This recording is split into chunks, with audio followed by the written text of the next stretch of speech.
Okay students, let's start our next topic, types of semiconductors.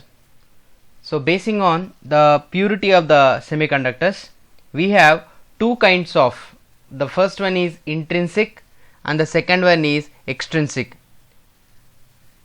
Okay, so the semiconductor which is pure in the purest form is called intrinsic, and the semiconductor which is having some foreign material is called extrinsic semiconductor. So now we are going to discuss about these two types, and again extrinsic has two classifications, one is p type and n type, later we have, and we will see that. So first let's start from the intrinsic semiconductor, and this, as I told you, we can call it as like a pure semiconductor too. So a semiconductor which is an extremely pure form is known as intrinsic semiconductor, and the best examples are silicon and germanium. Here I am considering the germanium, and you can see here the atoms of this pure semiconductor are tetravalent. This intrinsic, in this case tetravalent refers to having, yes, the 4 electrons. So look here, the valence 4 electrons for each atom which are associated, being associated there, and you can notice how the each and electron is bound to that atom. And at 0 Kelvin, in the crystal lattice of this sorry, in this pure semiconductor, each atom forms 4 covalent bonds with its neighboring atoms, as you can notice here. Look here, they can form, isn't it or not?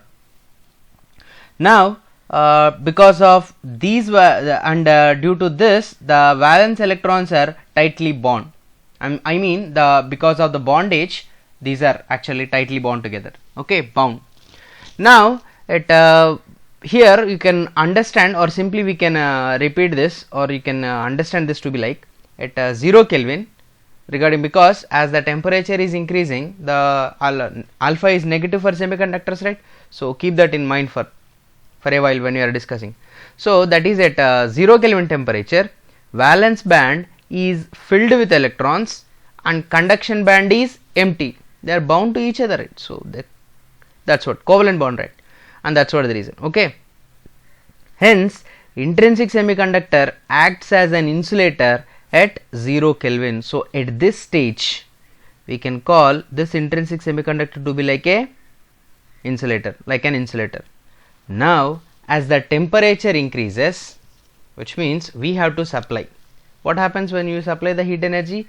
These electrons will absorb, and notice here one of the electron jumped out of the bond. So look here, when we supply the heat energy, the bond between these two has been disrupted or ruptured, and the one of the electron moved away, isn't it or not? So as temperature increases, covalent bonds between the atoms starts breaking. Notice that. Hence electrons in the valence band gets energy and jump into the conduction band.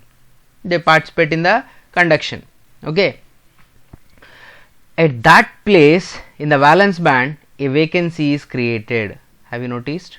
As the electron jumped out, here we got a vacancy plus, which I have mentioned. This vacancy of electron in the valence band is called a hole. We call it as a hole, H-O-L-E. Later we have, and there we can notice this. Okay, it's called hole. A hole behaves like a positive charge and moves only in the valence band, giving the hole current, IH, current because of the hole. It's a mobile charge carrier. Now the excited electron in the conduction band move in the conduction band, giving electron current. What happens if we increase the energy? So one more, like this. Did you notice? So one more it will be. Now one of the electron in this, the neighboring, will occupy this space. Now what you can notice here, the hole is being propagated in the entire crystal lattice. Did you notice? Earlier, look here, the hole is here, isn't it or not? And before that, let's say suppose let's look at the from the beginning. When we supply the heat energy, see, one of the electron went away from the bond got disturbed. Now here again one more, but meanwhile look here, there is a neighboring electron, and this electron occupies this space. now the hole is being propagated. Earlier it was here, the hole at this place, now the hole came here. So like this, some other electron will come here and again the hole will be generated here. So in this way the hole will be propagated through the entire crystal lattice, and thus which gives us the hole current. If you consider the propagation in the form of the valence band and conduction band, look here, in the valence band we have some electrons, and when the energy is given to them, and then these electrons are actually going to the conduction band, notice there, and the space which is left behind here is nothing but we call it as hole, and of course it is having the same properties like an electron, the mass and all everything. And remember one thing, a hole, whatever we are actually speaking about, it is not at all a physical entity. Just like an electron, it is not at all a physical entity. We are using this word, or you can call it like a hole is a convenient way of describing the charge motion through the motion that can be described entirely in terms of the electrons, which means nothing but the motion of this particular entire electron can be explained by using, which means if the electron goes here, goes from away from this, we can state that here there is a hole, and this hole is being propagated through the entire crystal lattice, means the electron is actually being displaced there. Are you getting the point here? So it is just a convenient way for describing the charge motion. Though we can entirely describe in terms of the electrons, we are just using it. And keep that in mind, a hole is just a vacancy created by the removal of an electron from the covalent bond. Notice there, it has the same mass of the removed electron, and it is associated with a positive charge of the same magnitude E. Are we clear with this? So now looking back, look here, one more electron went into the conduction band, leaving us the hole here in the valence band. Remember always, we can have electron in any of the band, that is in the valence band or in the conduction band, but holes will always be in the valence band alone, since because electron jumps to the conduction band leaving behind the hole. So a hole cannot travel into the conduction band. Hole will always present in the valence band, and thus it will propagate through in the entire valence band here itself. Are you getting the point here? Okay ma? So like this. Meanwhile, even though it went, the entire process I am representing actually here. So one of the electron is jumping here, so some other electron will occupy this space, and look here, the number is being getting managed always. So what we can say here? The current in the semiconductor is because due to both electrons as well as holes, because when we apply an electric field, the holes drift in the direction of electric field. Why? Because holes are having the positive, right? So from positive to negative, so they will drift towards in the direction of electric field, while electrons drift opposite to the direction of electric field, since because electrons will have the negative charge, so electric field will originate from positive to the negative, right? So negative charges will move towards the positive plate, and while positive electrons will move in the direction of electric field. Thus the current in the semiconductor of this kind is because of due to the both electrons and as well as holes. In intrinsic semiconductor, the number of electrons in the conduction band is equal to the number of electrons in the valence band, which you can notice here. Look here carefully. That's it, right? 2 holes, 2 electrons subsequently. Are we clear with this? And respectively, as the number is equal, we can also state that in this semiconductor, the average energy of electrons in the conduction band is equal to the average energy of holes in the valence band. Isn't it or not? Number is same, right? So that was the condition. Are we clear with this? So these are the valence electrons. You can see the covalent bond, broken covalent bond, free electrons, and the holes which are having the positive charge. Are we clear with this, ma? Right. Now if we speak about in terms of the energy levels and all, I'll draw this energy level separately, and then again we can discuss about this particular topic. Okay. Look here. Here I have mentioned the valence band and conduction band of the intrinsic semiconductor. In the at temperature 0 Kelvin, look here, the valence band is completely full while conduction band is empty, which indicates clearly that at 0 Kelvin there is no conduction at all. While when the temperature is more than 0 Kelvin, at that point, look here, and under the applied electric field, the holes are traveling in the direction of the electric field while the electrons are traveling in the direction opposite to the electric field.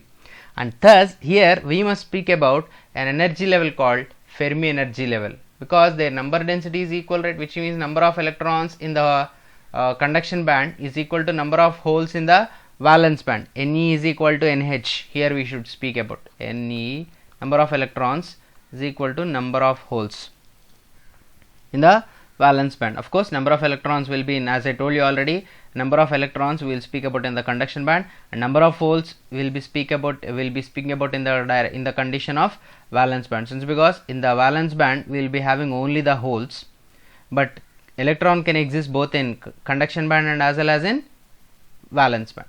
So are we clear with this? So let's speak about this Fermi energy level and let's understand this. So the highest energy that an electron can have at 0 Kelvin is called Fermi energy. The level corresponding to Fermi energy is called Fermi energy level.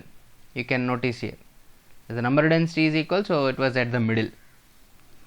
And you can also define to be like the average of energies of holes in the valence band and electrons in the conduction band is called Fermi energy level.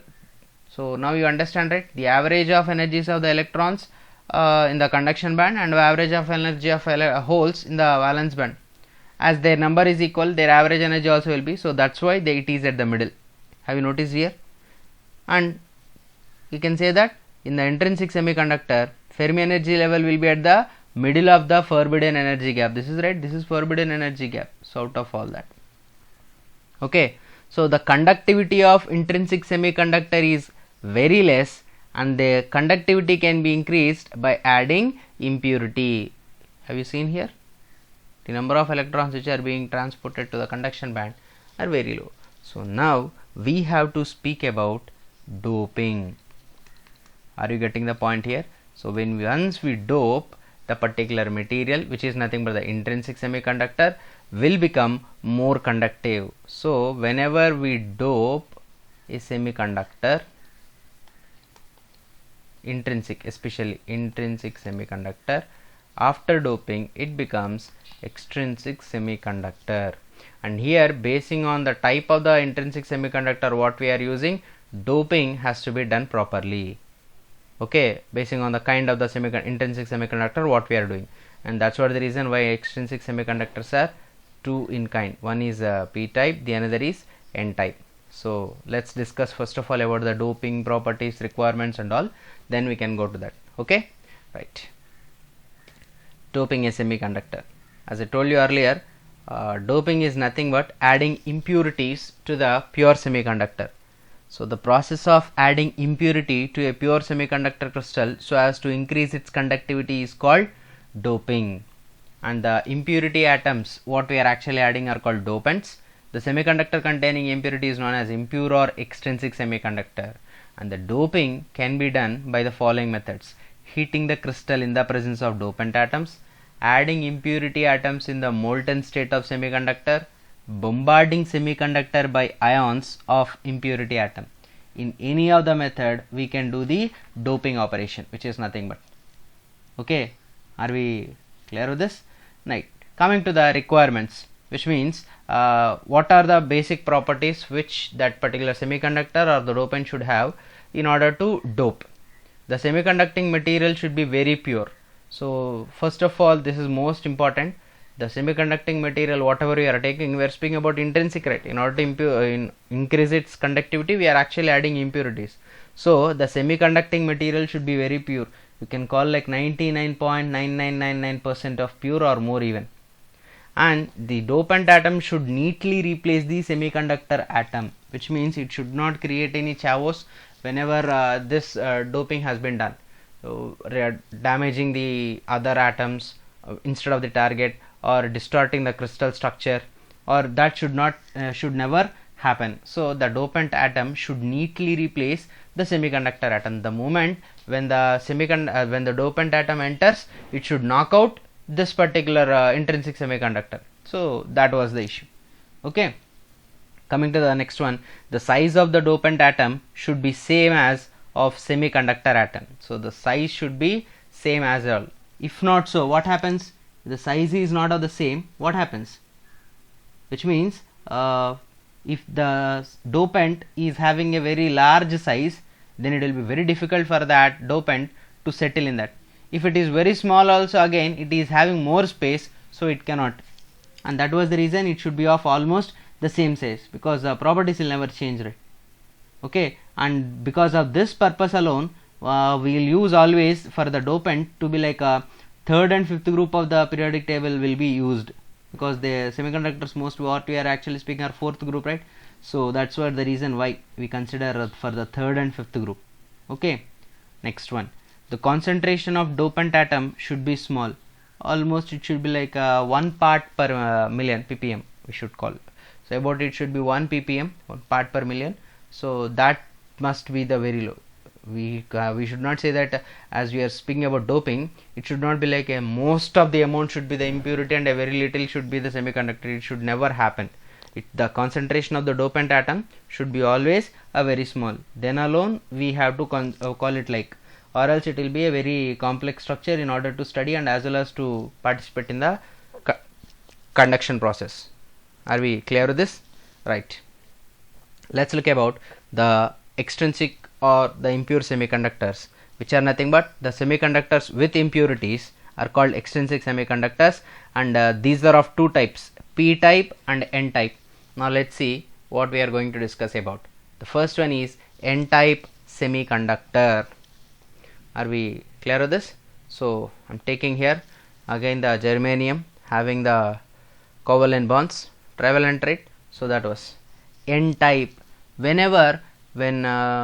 we are adding the fifth group element, whenever we are adding the fifth group element to this particular pure semiconductor crystal, then the resultant crystal whatever we are actually getting is called n type semiconductor, and the impurity what we are actually adding is called donor impurity. So here it is.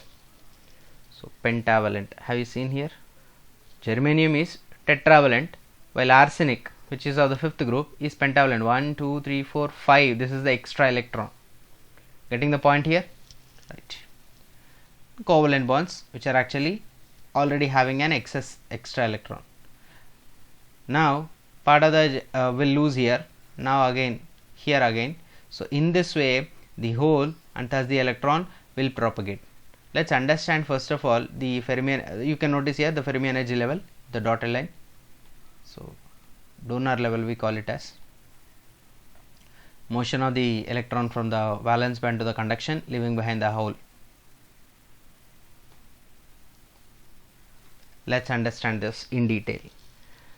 So when few semiconductor atoms of pure crystal are being replaced with fifth group, pure crystal refers to pure semiconductor crystal with fifth group, or we can call it as pentavalent impurity, the resultant crystal is called n type semiconductor and the impurity is called donor impurity.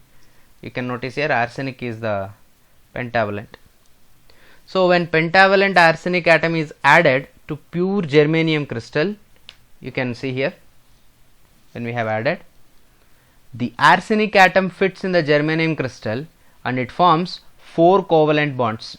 You can notice here it can form 4 covalent bonds with the surrounding 4 germanium atoms. The fifth electron of arsenic atom is not covalently bound. You can notice here, isn't it or not? It's free, but it is loosely bound to the parent arsenic atom. You can notice here. Now the energy level occupied by an electron donated by pentavalent impurity which lies very close to the conduction band is called donor level. This is what I am speaking about, and that Fermi energy level in this case is nothing but the donor level, because the energy associated with this electron, and electrons where we can find out in the conduction band, and that's what. Are we getting the point here? So that's it here. This electron is available as a carrier of current. The amount of energy needed to detach this fifth valence electron from the impurity atom will be very small, and this energy is provided with thermal agitation at room temperature. Such a liberated valence electron is then free to move in the crystal lattice. And of course remember that Although each arsenic atom provides only one free electron, yet even as very small, extremely very small amount of doping of arsenic impurity will provide millions of free electrons. Are you understanding this? With one arsenic atom we are having one extra electron.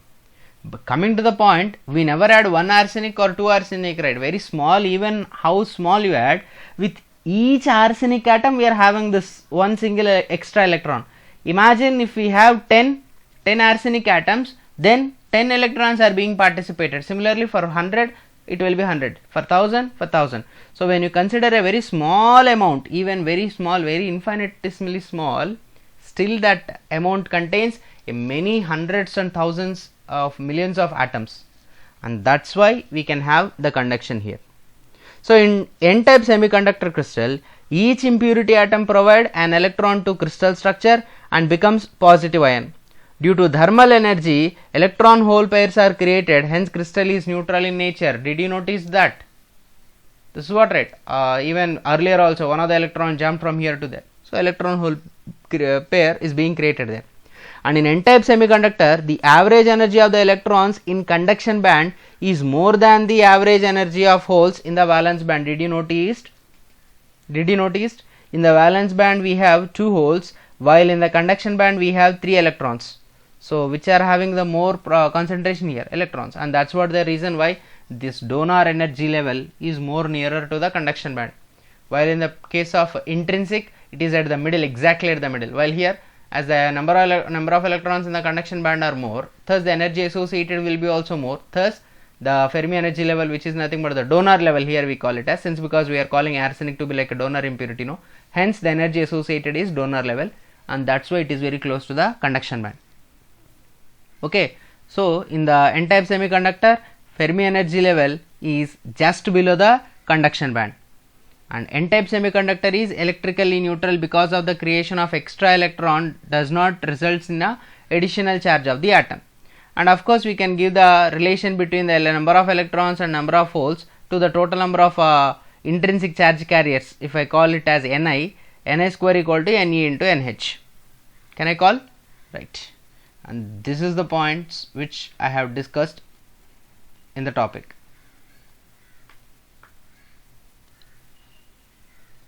Here it is, the same whatever I have mentioned, right?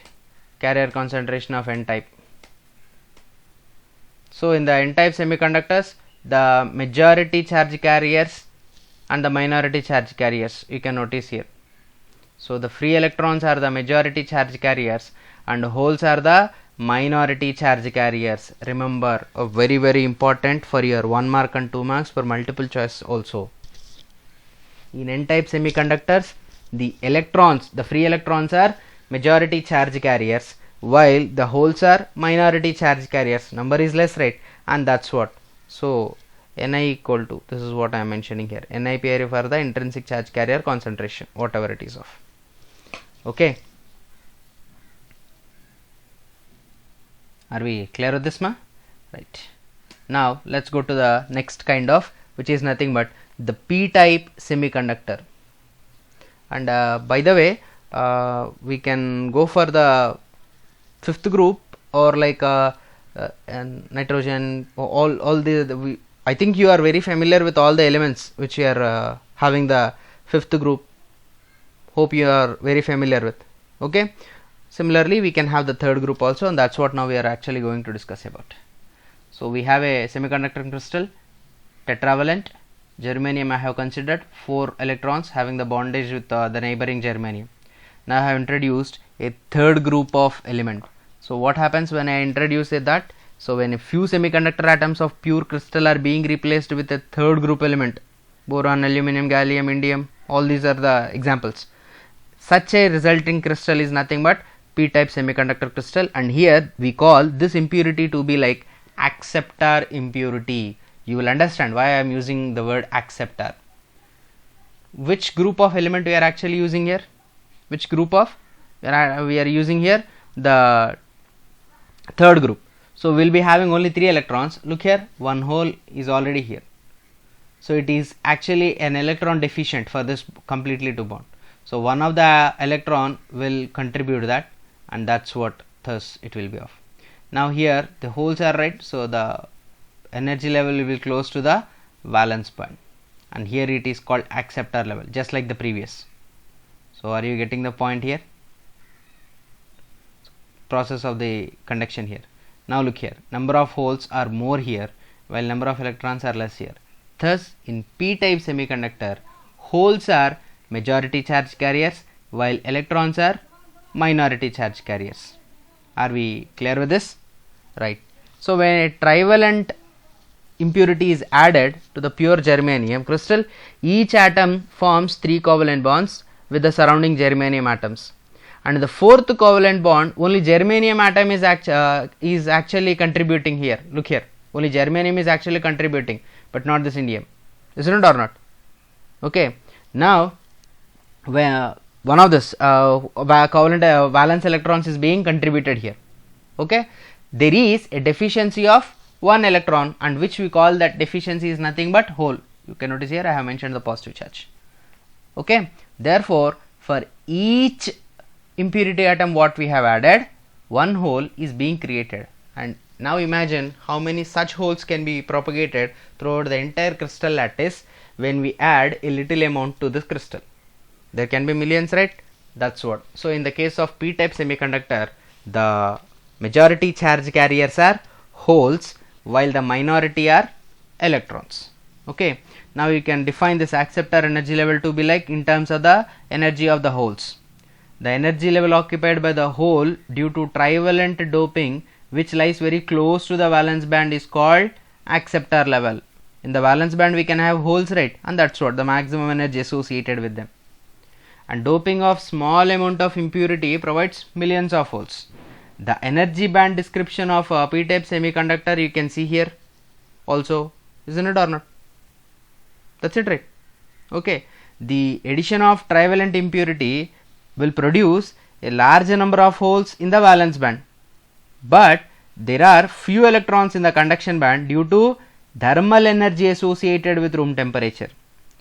In the incomplete covalent bond, the remaining fourth electron of germanium, whatever we are actually speaking about, incomplete electron, okay, or the remaining fourth electron of the germanium atom also tries to form a covalent bond. You can notice here one of that neighboring of, isn't it or not? So that's how the here it is actually contributing one electron. There is an electron deficiency here. So some other germanium atom, because of the thermal agitation whatever it is having, will give out the electron, and thus it will come here, now leaving us behind a hole here, just like similar previous case. So are you getting the point here? Because of the thermal energy what it is having, this entire thing happens, and due to this stealing action we can call, a hole is created in the adjacent atom, and this process continues and the hole moves about in a random way due to the thermal effects. Can I call this? Are you getting the point here? Right. And one more point is, in the p-type semiconductor crystal, each impurity atom provides a hole to the crystal structure and becomes negative ion. Due to thermal energy, electron hole pairs are created, hence crystal is neutral in nature.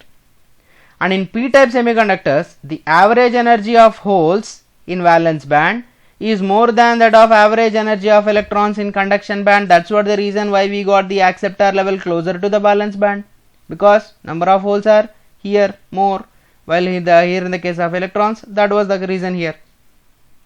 Are we clear with this? Okay.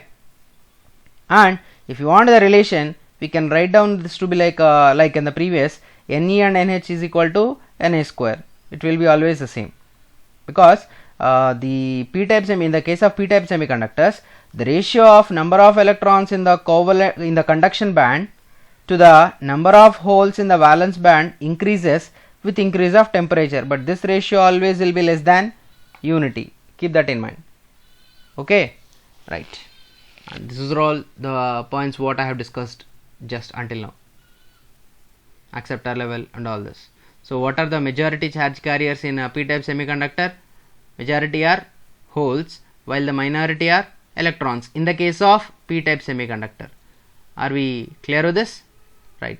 let's make a distinction between intrinsic and extrinsic semiconductors. So just now we have discussed it, right, pure and impure. So let's make a distinction. I've just mentioned some regarding the important conditions alone. You can make many too regarding the energy levels, diagrams and all, basing on the weightage of the question which has been given for you.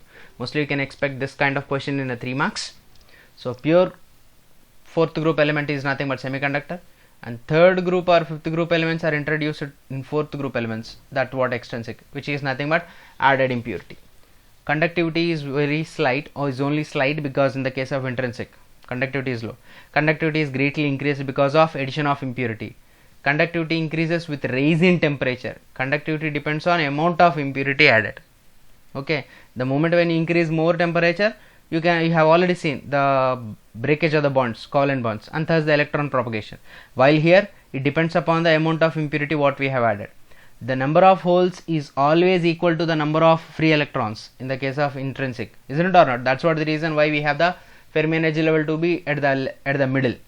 While in the case of extrinsic semiconductors, we have two conditions, one in the case of n type and in the other case p type. In the case of n type, electrons are majority charge carriers, thus your energy level, which is nothing but the donor energy level, is closer to the conduction band. While in the case of p type, the holes are majority charge carriers and the acceptor energy level is closer to the valence band. You have already seen all this, right? So just what I made a clear distinction between them, that was right. If you want to differentiate or if you want to understand the distinction between semiconductor and metal, we can understand through this. Semiconductor behaves like an insulator at 0 Kelvin. Its conductivity increases with rise in temperature. Conductivity decreases with rise in temperature, since because resistance increases, right, are directly proportional to T. The more the temperature is increased, electron collisions will be more, and that's what you have already studied in current electricity. So that's why conductivity decreases, understand, conductivity decreases with rise in temperature. While semiconductor behaves like an insulator at 0 Kelvin and its conductivity increases with rise in temperature, and that's what, right, our principle also in photocell we have seen. Anyway, at the end we have, there we can also discuss again. So conductivity increases with rise in potential difference applied. Conductivity is an intrinsic property of a metal and is independent of applied potential difference. Does not obeys Ohm's law or only partially obeys? If so, obeys Ohm's law. We can say that we don't say that it doesn't obey, but partially it will obey at that particular, because at 0 it doesn't, so later on. Doping the semiconductors with impurities vastly increases the conductivity. Making alloy with another metal decreases the conductivity. So hope you understand what do you mean by an alloy, and as well as here doping, right, mixing up of, while here we are adding impurities, both are different. So that was clear, right? Now let's look about the electrical conductivity of semiconductor. Whenever we consider the semiconductors, how this particular electrical conductivity will takes place in the case of semiconductors. Let's understand this. So this entire derivation part, you have a very simple derivation. Here mobility concept also is much needed here. Do you remember the definition for the mobility? Drift velocity per unit electric field. In the current electricity you might have studied about this. Drift velocity per unit electric field is called mobility, denoted by the letter mu. Have you seen? Drift velocity per unit electric field. Have you came across that? So that's more important here. Let's understand this condition entirely. Okay, let us consider a semiconductor whose length is L and area of cross section is A, and having a free electron density Ne, electron Ne refers to, and the whole density is NH. I am calling it to be NH. And if a potential difference V is applied across the ends, you can notice here using a battery I have applied, and what happens, obviously the electrical field will be set up inside, and that can be given as E equal to V by L. Can I write down? Electric field E equal to V by L. Here I mentioned E equal to V by L between the two ends, right? Okay, electrons will begin to drift obviously with velocity V, which is what we call it as a velocity of the electrons, in the opposite direction of the electric field. What about the holes then? They drift in the direction of electric field with velocity Vh. Isn't it or not? Are you getting the point here? Okay ma? Right. You can notice here. Positive, negative. Towards the negative, these are all the holes which are actually moving, the black. Okay. While these are the electrons, you can notice here, they are actually moving towards the positive. That's it, right? That's what. Are we clear with this? Thus, in this, the total conductivity is because of both electrons and as well as holes. Now, can I call the total current is because of the electrons and as well as holes? I equal to IE plus IH. Now, how I can write down the IE because of the current? I equal to NEAVD. Do you remember? NEAVD, current density relation, there we got. So, current I equal to NEAVD. Of course, in the place of drift velocity, I am writing it to be the velocity NE into E into A into VE. Similarly, for holes, NHEA VH. So, I equal to NEAVE plus NHE AVH. If the applied electric field is very small, then the semiconductor obeys, I told you right, partially it obeys Ohm's law. That's what I am actually applying here. So, as I equal to V by R, now V by R equal to NE into, I can take out E as common, right? So, NEVE plus NHVH. Now, in the place of R, I am going to replace this with rho L by A, where rho is resistivity. Isn't it or not? Resistivity. Rho L by A. Now, let us substitute that in the place of R. So, VA by rho L equal to EA into NEVE plus NHVH. Okay. Right. As E equal to V by L, can I write down this to be like this? E by rho. Can I write down? Because A cancels out. V by L is nothing but E. Just now we have seen, right? So, V by L is being replaced with E. A cancels out. So, E by rho equal to E of NEVE plus NHVH. Look here carefully. Get 1 by rho from this. What happens? It should come this side.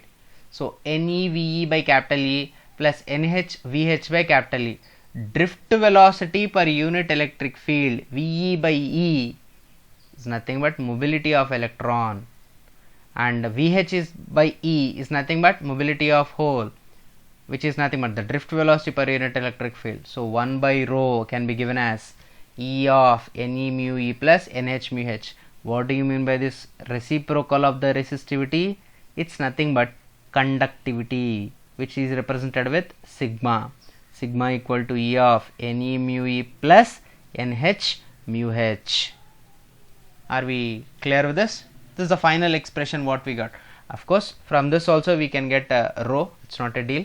Rho equal to 1 by of. Either is way. So, resistivity we can get, and as well as the conductivity also.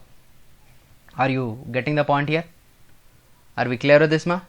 Right? So, now understand the points here. The electron mobility is higher than the hole mobility. Note this point. Very, very important, because later on we will use the N-type semiconductors more than the P-type, and the reason is this is what. The mobility of electrons is more than the mobility of the holes. So, that was the reason. The resistivity or the conductivity depends not only on the electron and hole densities, but also on their mobilities. So, obviously you can notice here, isn't it or not? There is a relation. The mobility depends relatively weakly on temperature, because that's a property, right? The moment when you apply it, what rate it has actually. So, the mobility depends relatively weakly. You can't say that it is completely independent, relatively weakly on temperature. Are we clear with this? And I am again repeating regarding this note what we have mentioned here. Try understand that in a clear note. Okay. So, the mobility of electrons is more than that of holes, and the reason is because mobile electrons, which are free electrons what we are actually speaking about, are in conduction band, while that holes are in valence band. So, that's what the reason, isn't it or not? Holes are only confined to the valence band, while the electrons are, the free electrons are in the conduction band. So, their motion will be rapid when you compare with the holes, and that's what the mobility is more for electrons than when you compare for holes. Okay, and again I am telling you, mobility is a property of the semiconductor itself. It does not depend upon the doping concentration, whatever you are actually doping. Okay, it's a property of. And the mobility of an electron or hole generally decreases with increasing temperature. And why that decreases and all we have already studied in the current electricity chapter. What happens when you raise the temperature of effect of temperature? Have you seen this or not? Okay, the mobility of an electron or hole generally decreases with increase in temperature. When mobility decreases, obviously what happens? And that was. Are you clear with this? Are we clear with this, ma? Okay.